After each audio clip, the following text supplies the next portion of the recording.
উদ্বেগ উৎকণ্ঠার মধ্যেই দেশ জুড়ে চলছে শারদীয় দুর্গোৎসবের প্রস্তুতি।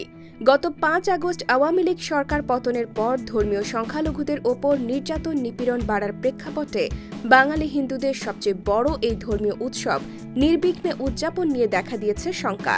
এরই মধ্যে দেশের বেশ কয়েকটি জায়গায় দুর্গা প্রতিমা ভাঙচুরের ঘটনা আরও আতঙ্ক ছড়িয়েছে। অবশ্য অন্তর্বর্তী সরকার ও প্রশাসনের পক্ষ থেকে উৎসব মুখর পূজার আয়োজনে সর্বোচ্চ সহযোগিতার আশ্বাস মিলেছে। বাঙালি হিন্দুদের সবচেয়ে বড় এই ধর্মীয় উৎসবের সূচনা হবে আগামী ৯ অক্টোবর, চলবে ১৩ অক্টোবর পর্যন্ত। ২ অক্টোবর দেবী দুর্গার আবাহন তথা মহালয়ার মধ্য দিয়ে শুরু হয়েছে দেবীর আরাধনা।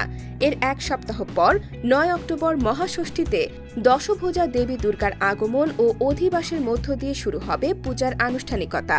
আর ১০ অক্টোবর মহাসপ্তমী, ১১ অক্টোবর মহা অষ্টমী এবং ১২ অক্টোবর মহানবমী শেষে ১৩ অক্টোবর বিজয়া দশমী ও প্রতিমা বিসর্জনের মধ্য দিয়ে শেষ হবে ৫ দিনের দুর্গোৎসব।